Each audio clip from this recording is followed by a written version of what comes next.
Laurie, a point against Carshalton in front of our highest attendance of the season, and I think we can feel quite hard done by after that, but what's your take on today? I think if we break it down, I think that the first half we probably weren't at it as much as we probably should have been. I think we grew into the game a little bit more after going the goal down, and then probably the last 20 minutes I'd probably say we fully dominated and probably could have gone on to nick it. Yeah, we had the ball in the net twice near the end, but both were denied by the referee. Do you think they were the correct calls? Obviously, we need to re-watch them again. On the first side, the free kick with Brad, I think that he actually started his run up before he'd blown the whistle, and obviously then he speaks to the two players for tussling and actually doesn't book either of them anyway, so kind of could have done that afterwards. But I will re-watch it again. Have another look. It's the call. He's made the call on the pitch. We have to accept it. We have to get on with it. Brad nearly scores again from the second one. But yeah, listen. These are decisions that kind of can go your way and can go against you, and we could come away, maybe winning that game from those decisions, and they just haven't gone for us today. And the goal we conceded in the first half, it seemed a bit against the run of play. We just seemed to lose focus with Tom Beer running the length of the pitch to tap it in. What did you make of the goal? Yeah, I mean, again, I want to re-watch it, but from looking at it at the start, we was a little bit all over the place at the back. Dan Quick was in at centre half. Marv had gone into right back, coming out from the initial phase. We didn't actually all sort of get up the pitch high enough, I don't think.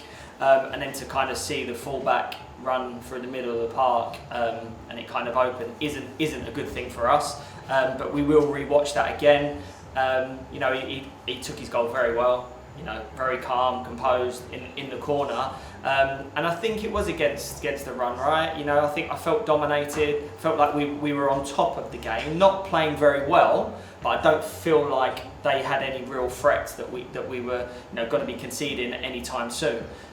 So yeah, that was a real disappointment, and I think that it took our boys by surprise. But I do think after half time, after having a chat with them, we came out a completely different team in the second half and grew into the game. And in some positive news, George Wind and 16-year-old Jaden Robinson both came off the bench to get some minutes today. A home debut for Jaden, so congratulations to him. Was it good to get them both out on the pitch today?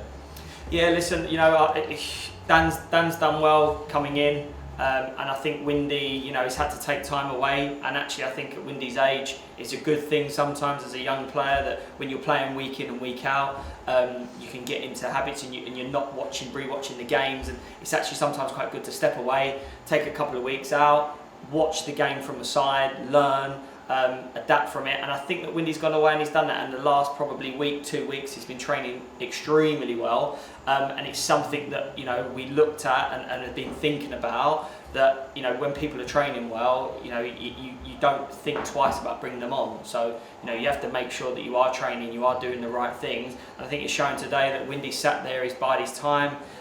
He's learned and he's come on, and and actually the game has changed. It was something that we needed at the time. We needed a bit of energy.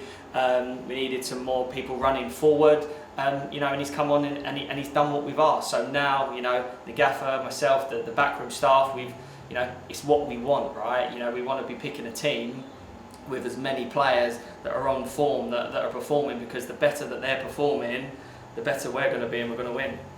And obviously, finally, the sort of the icing on the cake, I think, for everybody to see.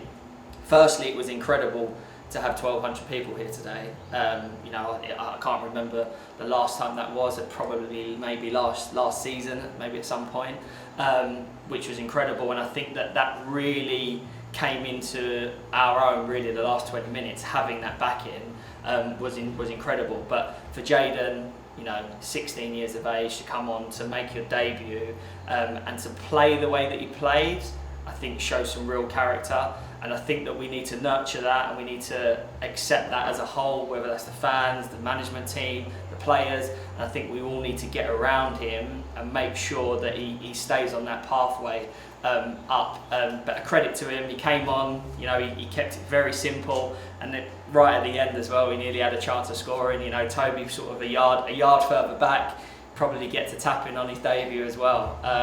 But again, there's another person that's been training extremely well, playing with the 23s, playing extremely well, come and join the first team, trained exceptionally well, and he's been given that opportunity. And I think that's what everybody needs to learn from this. You know, the playing staff and the playing coaches and stuff, is that if you train well and you train hard, you get your chances, you know, you'll perform well on the pitch.